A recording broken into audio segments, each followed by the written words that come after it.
Assalamualaikum warahmatullahi wabarakatuh. Ketemu lagi teman-teman dengan channel YouTube Kebun Zuhdan.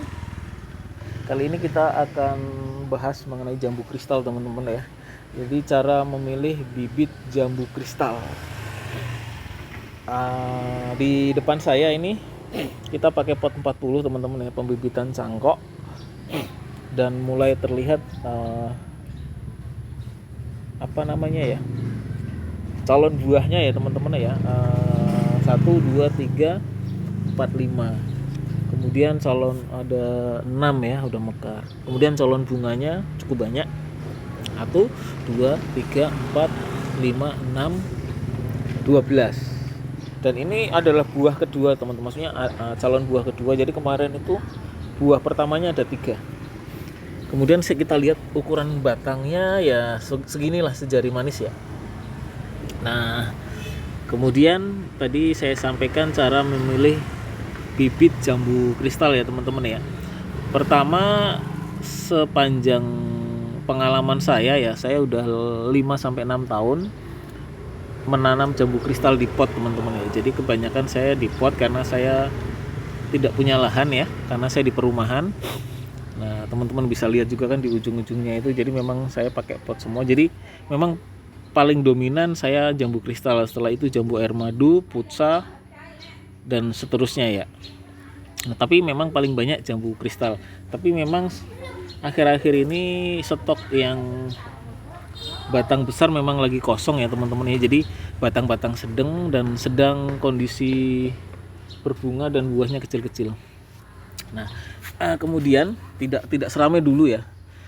Kemudian yang menjadi permasalahan adalah pertama, tadi kan saya sampaikan adalah cara memilih bibit yang benar. Pertama adalah pembibitan itu ada 2, cangkok sama okulasi ya, sambung ya. Selama ini memang saya belum pernah ngambil dari sambung teman-teman atau okulasi. Jadi jambu itu kan jenis tanaman yang paling mudah dicangkok. Jambu biji ya. Kemudian kalau di saya itu dalam pemilihan bibit itu ada kecil, sedang, dan besar. Kecil, sedang, dan besar ya teman-teman ya. Nah, kemudian kita harus memilih yang mana. Kalau kata orang, yang namanya bibit itu kecil gitu. Tapi pengalaman saya mengatakan bahwa jadi ketika bibit kecil, sedang, dan besar itu memang ada karakter-karakternya teman-teman. Kecil itu memang nanti buahnya tidak akan banyak di awal-awal ya teman-teman ya. Sedang ya, jadi sesuai dengan dimensi atau ukuran bibit teman-teman. Sesuai dimensi dengan ukuran bibit. Jadi kalau buahnya batangnya besar, cabangnya juga akan lebih banyak. Dan memang pengalaman saya, kenapa kemudian saya mengatakan seperti itu, jadi saya berdasarkan pengalaman. Sepertinya memang kalau batangnya lebih besar itu lebih enak gitu teman-teman. Dengan sama-sama pembibitan cangkok ya, dengan sama-sama usia yang sama ya teman-teman ya. Karena di saya ada kecil, sedang, dan besar, dan ini termasuk yang sedang. Karena bagaimanapun tanaman itu kan pasti fokusnya bukan pembuahan dulu teman-teman. Fokusnya adalah pembesaran batang sama perbanyakan akar dan perbanyakan ranting. Nah, kalau yang batang besar kan batang memang udah besar nih tinggal pembesaran, maksudnya tinggal perbanyakan ranting dan perbanyakan akar. Nah, dari situ kan kita bisa ngambil kesimpulan. Tapi memang ada juga yang mengatakan yang namanya bibit ya kecil gitu. Tapi nggak apa-apa, ini hanya sebuah pilihan masing-masing sih. Mana yang kadang-kadang kan namanya pilihan kan sesuai dengan kondisi kita ya teman-teman ya. Oke, kemudian di saat bibit itu seperti apa? Ya paling enak adalah diambil dari indukan yang memang valid dan sudah berbuah minimal 2 kali. Kalau kita nanamnya di cangkok sudah berbuah, apa di pot bisa nggak kemudian kita cangkok? Bisa. Lalu kemudian bibit itu usahakan yang memang sudah, maksudnya dalam kondisi di polybag, dalam kondisi sudah ada bibit, itu udah ada buahnya, itu lebih bagus lagi teman-teman. Karena akan sebagai syarat bahwa bibit tersebut tidak mandul. Jadi ada buktinya gitu teman-teman. Jadi kalau mau aman, carilah bibit yang memang mungkin usia dari turun cangkok sudah agak lama, ranting-rantingnya sudah banyak. Nah itu akan apa ya, akan mempermudah kita dalam proses perawatannya. Seperti itu teman-teman ya. Nah bagaimanapun, pilihlah tanaman atau bibit yang memang jambu kristal yang udah ada buahnya ya teman-teman ya, minimal ya sekelereng atau sebuah bekel lah. Kalau bunga itu kadang-kadang masih suka rontok, karena sebenarnya hukum asalnya jambu kristal itu memang mudah berbuah teman-teman, asalkan ya itu tadi diambil dari indukan yang memang sudah bagus, seperti itu teman-teman. Nah jadi sudah ada gambaran ya mengenai cara memilih bibit. Nah, kalau beli online yang fresh cangkok ya macam-macam sih, ada yang mati karena akarnya masih sedikit, kemudian stres di tengah jalan, macam-macam sih. Lebih enak lagi kalau teman-teman kemudian nyari yang area terdekat aja sih gitu, dekat rumah.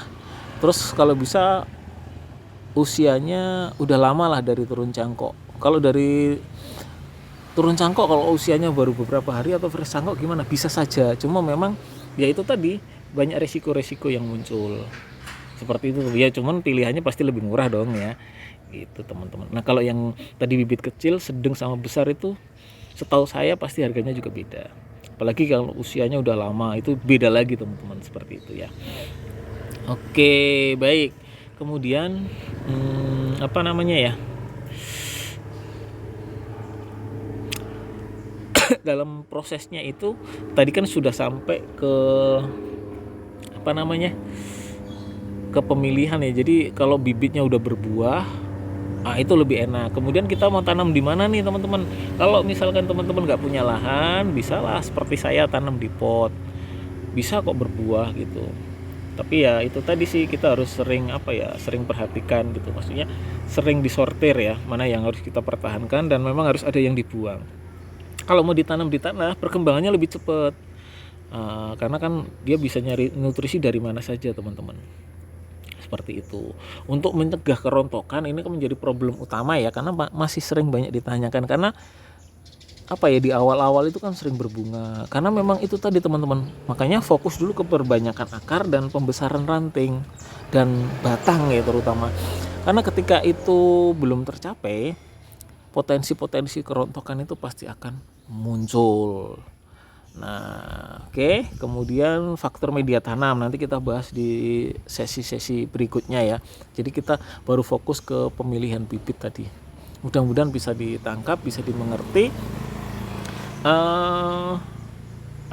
Saat ini jambu kristal memang agak sedikit turun ya, karena memang jenis-jenis jambu biji lainnya banyak yang bermunculan, tapi untuk level di perumahan masih bisa masih bisa di up ya, masih bisa dikoleksi, karena memang buat hiburan dan sebagainya, buat pemandangan, buat penghijauan, buat nambah oksigen dan sebagainya.